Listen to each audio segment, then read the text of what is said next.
Welcome to another day in the Matrix, waters above crypto, sending you all love and high vibrations. It's officially August. Lots to get into in today's video. We'll be going over some dates, a Gematria decode, and reviewing the charts for the crypto market to do some technical analysis on our recent monthly close for July and the setup for the week moving forward since we're now in August. And also just a reminder, the new month has started on Patreon. If you've been waiting to join, I appreciate your support. You can sign up today by visiting patreon.com/watersabove to join the Mastermind community or Trading Wolves membership and get instant access to my weekly Red Pill podcasts. That's my technical analysis podcast to wrap up the week and for me to review the altcoins that our community votes on. Yesterday, I released episode number 70, which is available now. And also by becoming a Patreon supporter, you'll get access to our Discord server for our community group chat so you could come hang out with the Wolf Pack. And you'll unlock the biggest discounts on my courses. The Patreon link can be found in the description and in the pinned comment below. I'm so grateful for everyone's support. So if you're new here, we do cryptocurrency technical analysis and combine it with Gematria, Numerology, and Astrology to understand these markets. Feel free to subscribe and turn on the bell notification to stay updated on when new videos come out. And make sure to give this video a like and share this channel with other conscious beings to help grow our community. And for those of you that want to learn how to do technical analysis and combine it with Gematria, you can join my Mastermind course. The link to my website can be found in the description box of this video and in the pinned comment below for access to the Mastermind course. And with that being said, let's take the red pill. So one of the things that I actually wanted to share, because we're 2 days away from August 3rd, was this connection right here with an alternate spelling of the word Shemitah. And you can see right here, Shemitah is spelled Shemitah. And I actually went over this spelling back a couple months ago in my Patreon. I made a video called The Shemitah Decoded. It was really comprehensive, breaking down everything about the Shemitah and the cycle, connecting it to Saturn and the sabbatical year. And it was really thorough. I explained it not only about this cycle, but prior cycles and kind of how to analyze what I was seeing moving forward into the end of this year. And as you know, we're about like a month and a half or so away from the end of the Shemitah. It ends on Rosh Hashanah, which is September 26th of this year. And this energy in the market is no different than any other Shemitah cycle we've had in the past. So this is really profound. And I just wanted to make this little connection for you guys to kick off this video with Shemitah. And we have that as the 83 and 38. And that's essentially the date numerology for the third. So if you look at it like this, 8-3, and internationally outside of the United States of America, we're typically going to see the date as 3-8. So an amazing connection. And to even go deeper on this, and I actually exposed this in that Shemitah Decoded video, but you see that 83 is actually the 23rd prime number. And now that matters a lot because Bitcoin equals 23 in the Chaldean cipher. So there's a direct match there. And not only that 23 in Bitcoin, but the 23 in Mercury. And anything that deals with Mercury deals with finances, deals with fiat money, deals with the US dollar currency, which is the world reserve currency. So this is fascinating.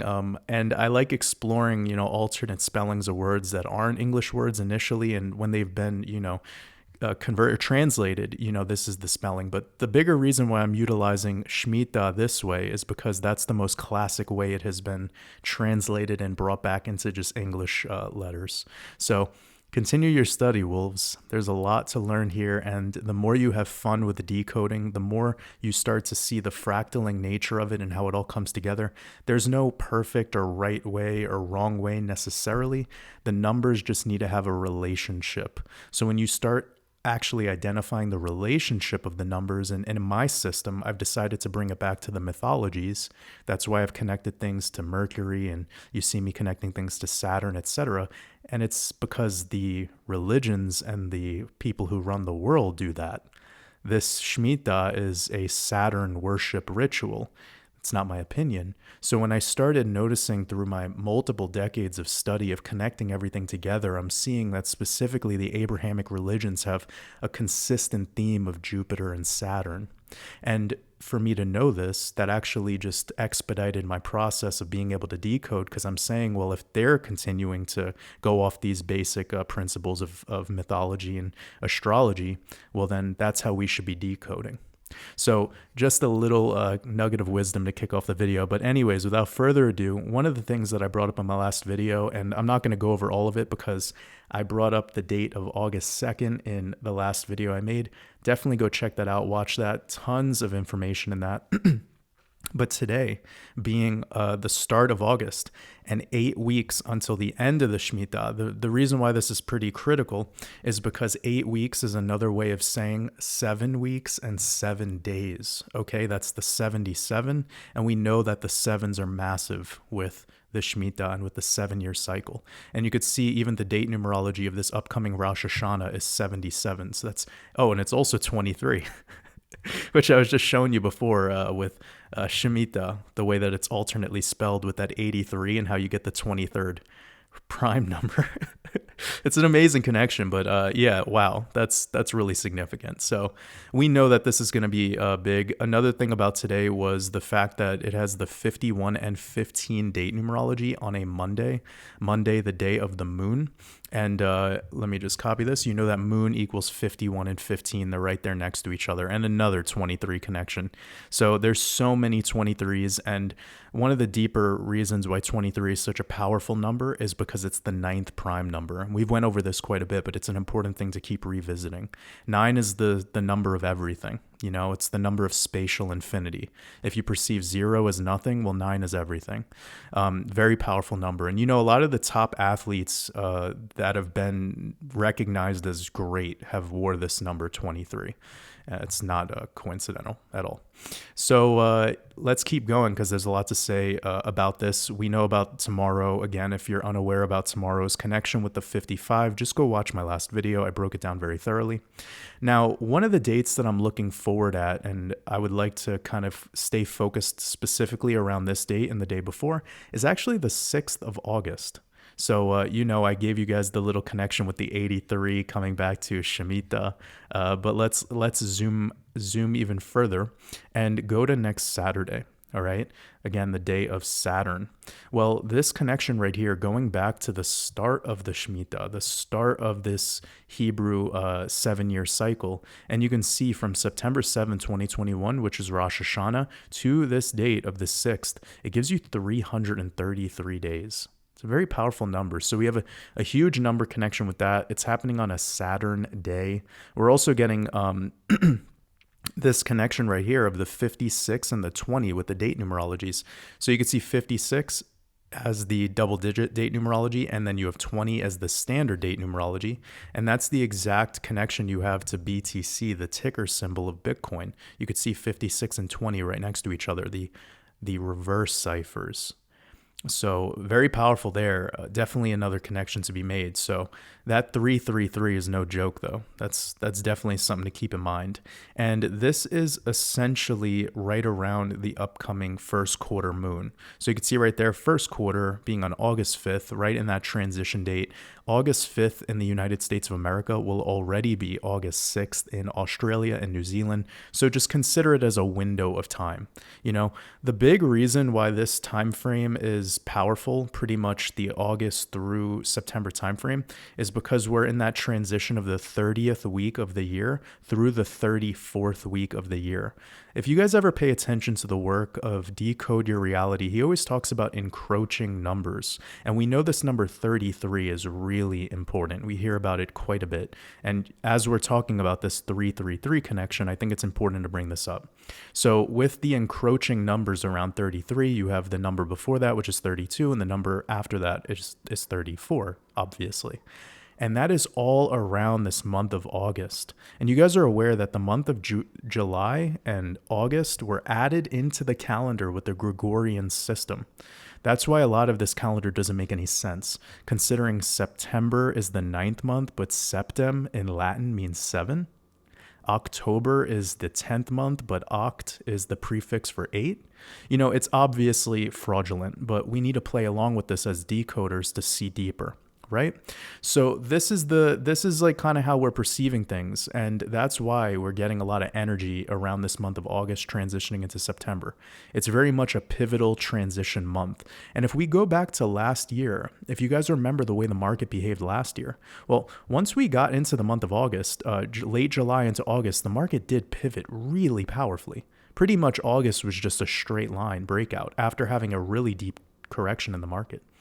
So pay attention to this. You know, the month of August has always been critical, and it was after July, August for Julius and Augustus. It's all about the Roman Empire.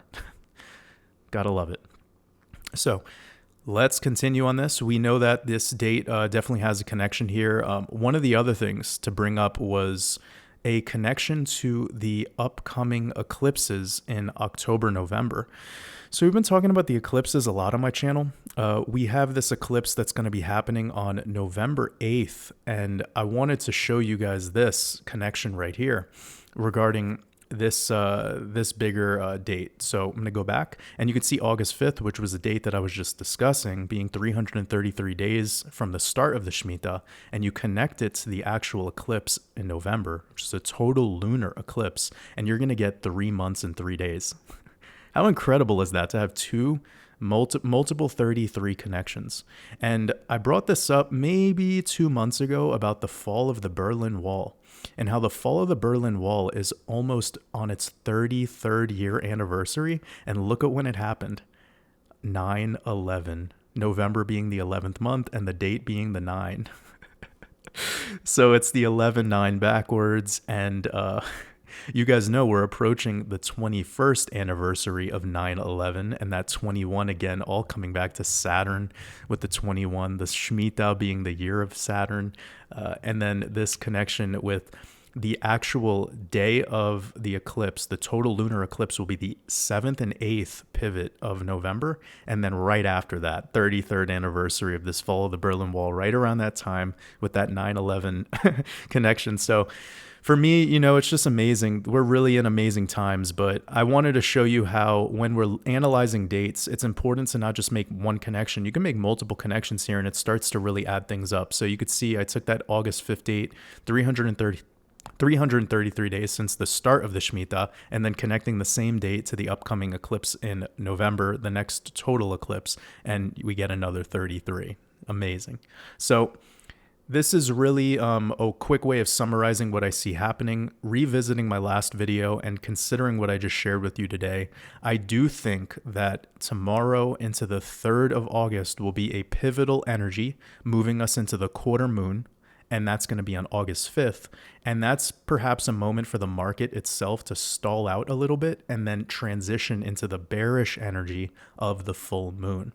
So the full moon is going to be coming up on the 11th, and that's a perfect window of time, essentially pivoting out of here into there. And then I do see, as we are moving through this full moon, the energy to recover quite quickly. So one of the things that I brought up on my podcast yesterday that I released over on Patreon, I was talking about the utility of taking the Gematria, the numerology, and the astrology and combining it with the technical analysis.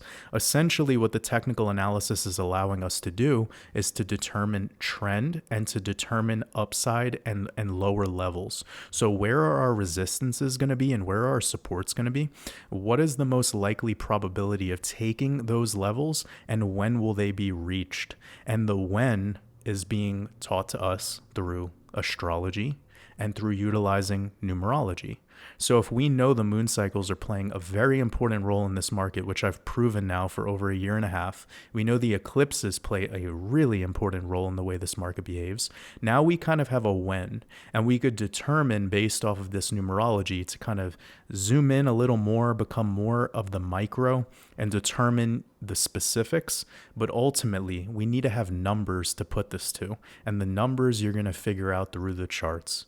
So this is kind of a comprehensive comprehensive system. If you've been following my work for a while now, this is very comprehensive.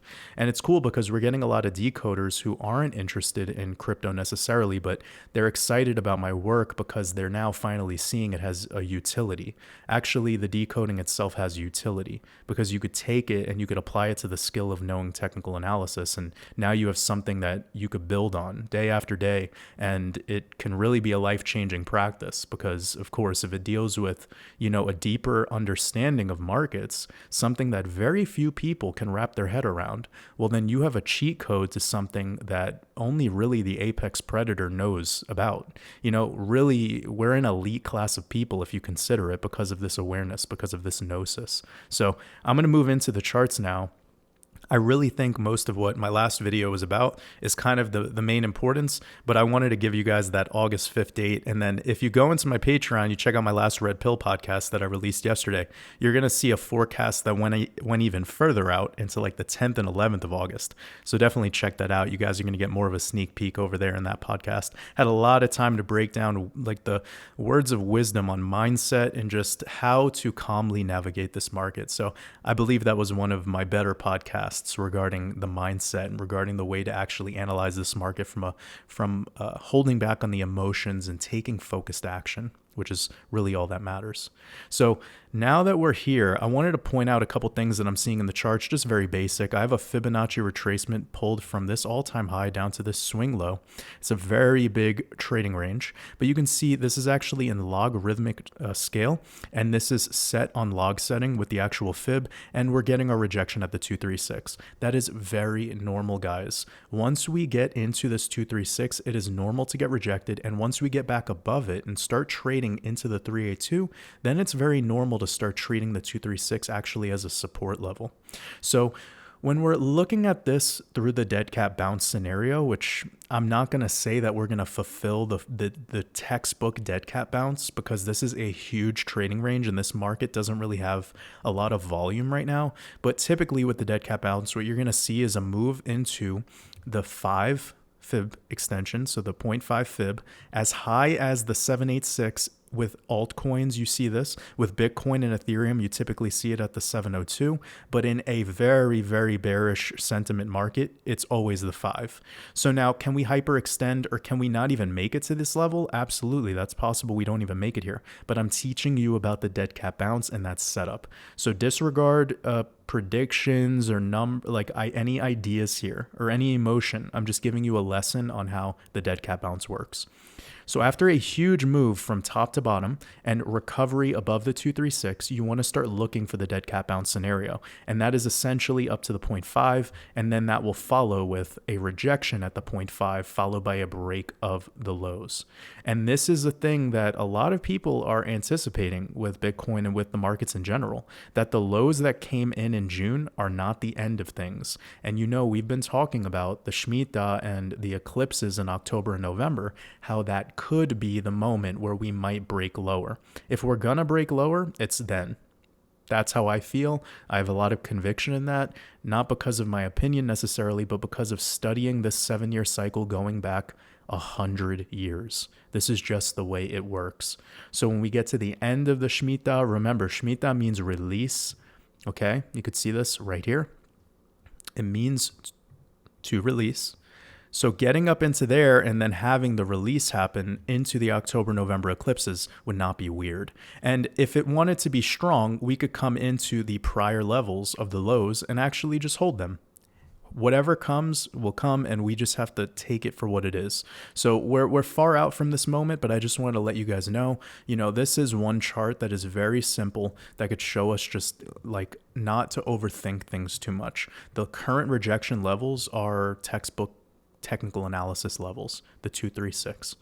So let's go down to another chart. We've been looking at this long-term firmament dome, and it's been playing out really nicely. Recently, we sort of broke out of it, but even though we've broke out of it, that does not mean that we can't start treating it as a support level.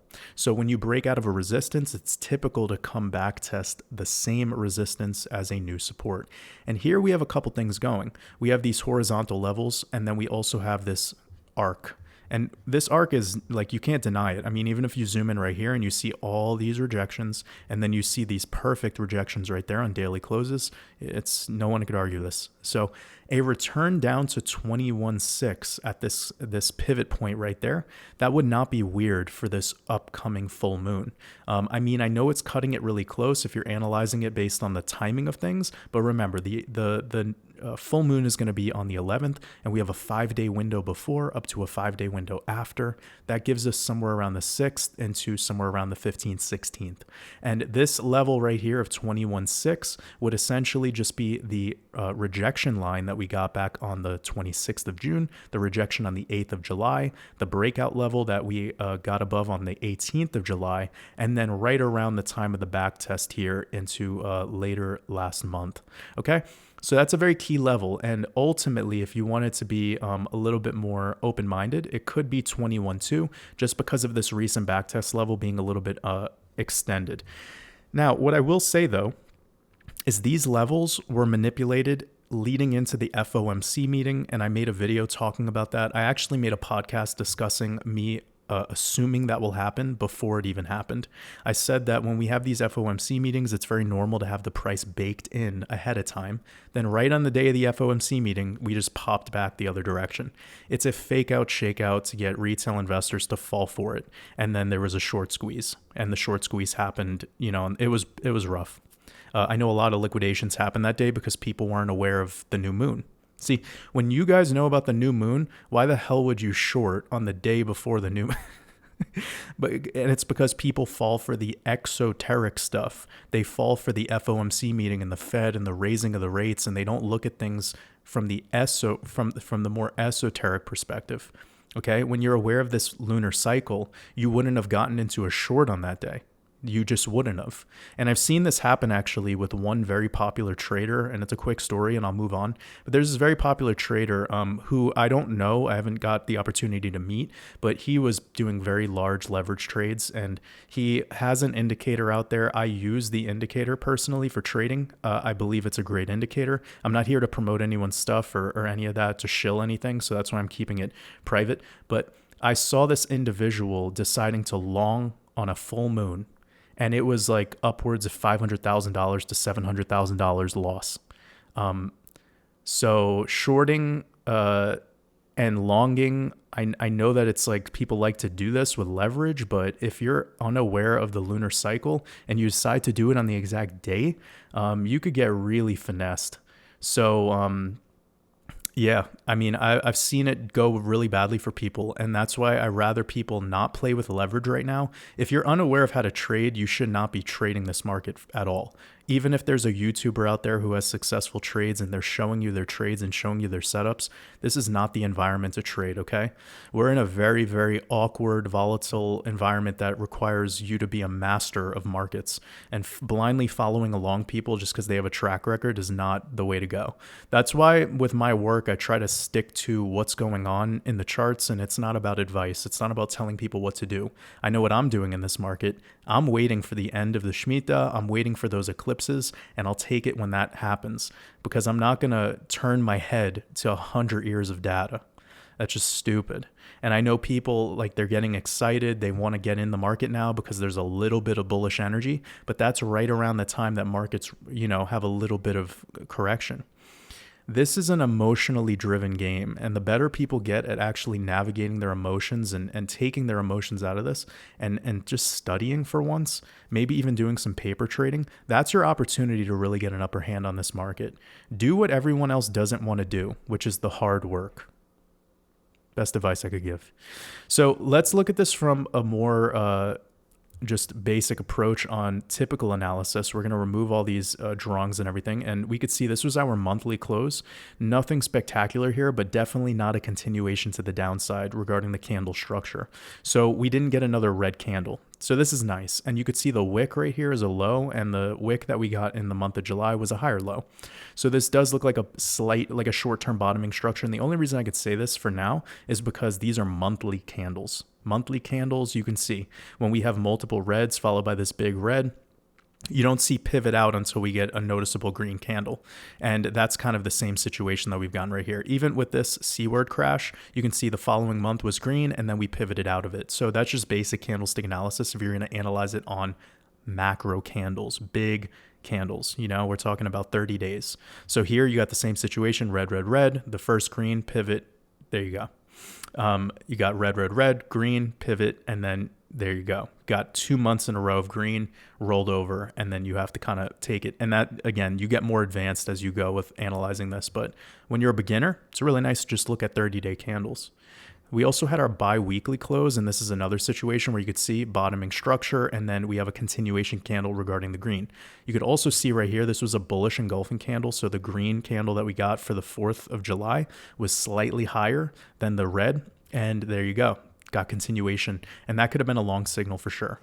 Now, we're kind of looping around, but this isn't any confirmation. We have thin air until around 30K. The rejections that we're getting right now are because of where this market is at regarding retail players versus institutional players and regarding the overall stock market. Stock market right now is really flimsy and awkward. So weekly was actually really nice. We saw multiple green positive closes. Let me turn on some moving averages now. And there's something that we're seeing right here. So it's typical to see Bitcoin hold the 200 exponential and 200 simple moving average regarding the weekly chart. And up until about, a month ago, this is the first time we actually started trading below the 200 simple. But what you can see is we actually did gravitate right back above it. And last week, yesterday, we closed above it. So that's positive. And now I'm not saying that it's going to hold, but at least this 8 simple moving average, this might be a level to consider regarding any downside and holding on weekly closes. Meaning, can Bitcoin wick down to 20K again? Absolutely. But I'm personally keeping my eye on this 8 simple moving average for holding on the weekly closures, meaning it'll turn into a support.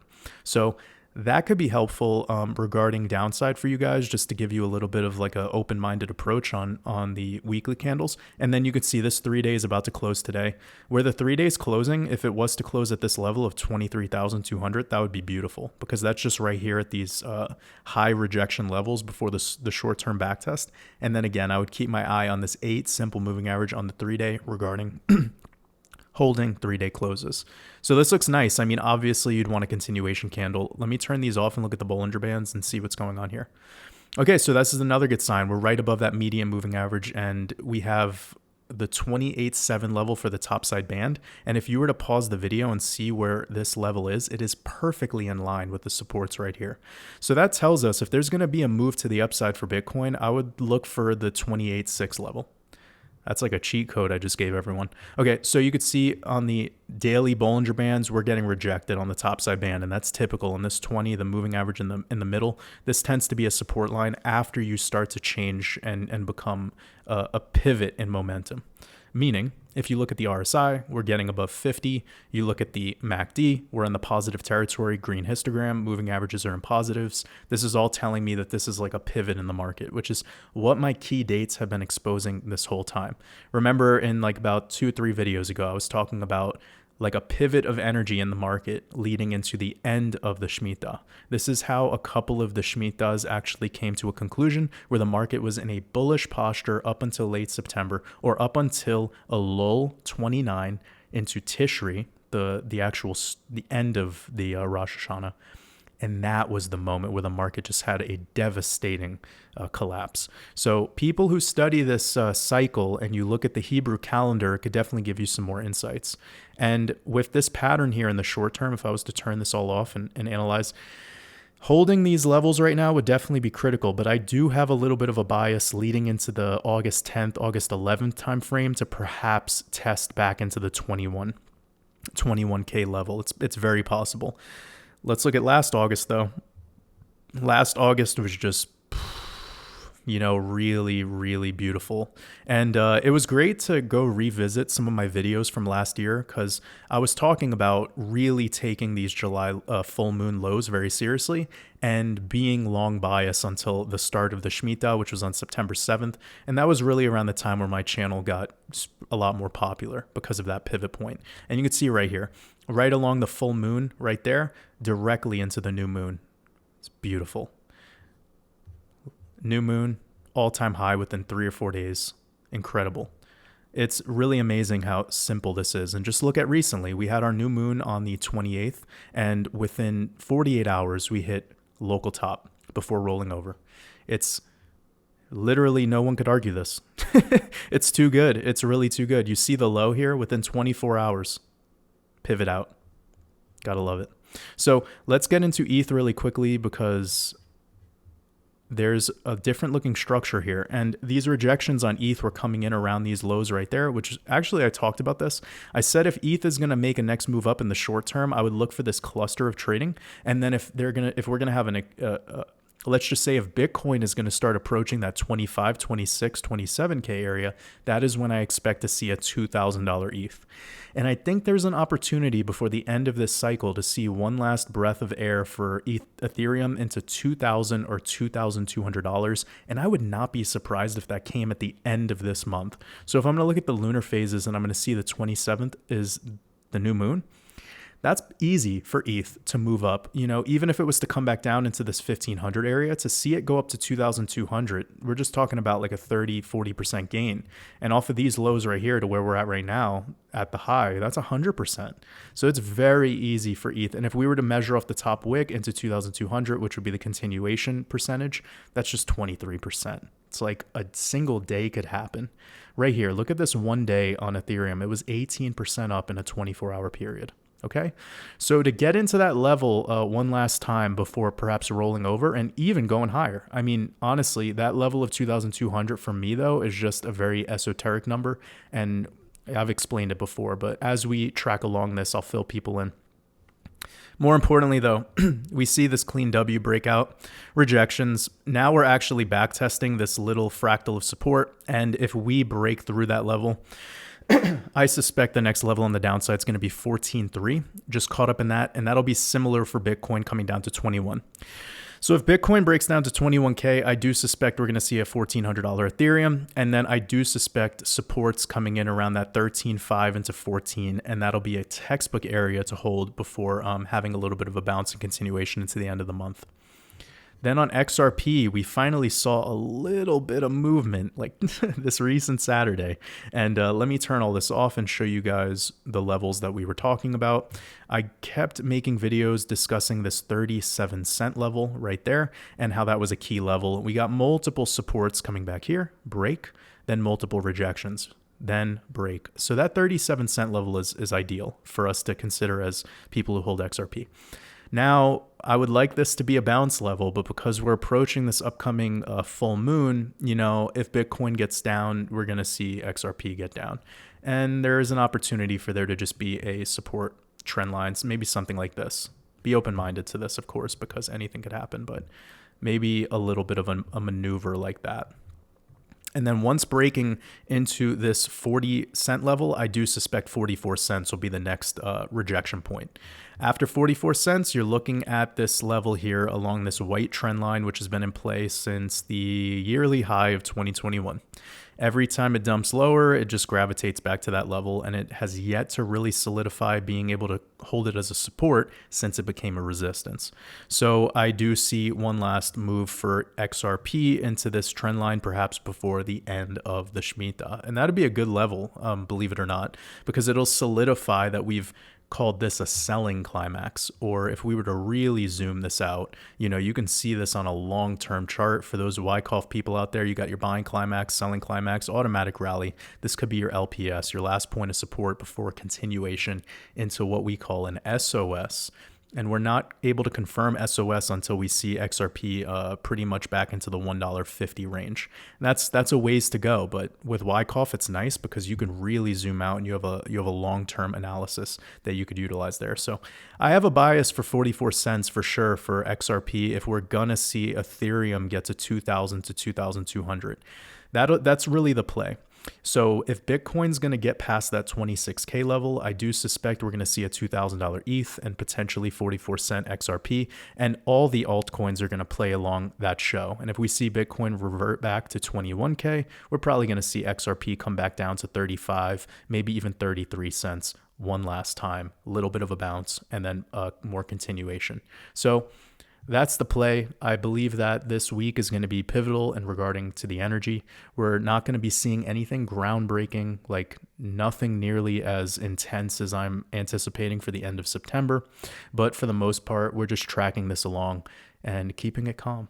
So I hope you guys enjoyed today's video and the analysis. Leave a like. And if you've been waiting to join Patreon, it's available today, patreon.com/watersabove. And the new Red Pill podcast I released yesterday, covering a couple of different altcoins. We covered IOTA, and I'm really interested in that chart as an ISO 222 token, how that's going to go moving forward. And you guys are going to unlock all 70 podcasts. So it's really a ton of value, ton of information. And then you get to join our Discord and hang out with the Wolf Pack. So I appreciate all of your support. Looking forward to meeting some more of you and wishing you a beautiful rest of your day. Much love.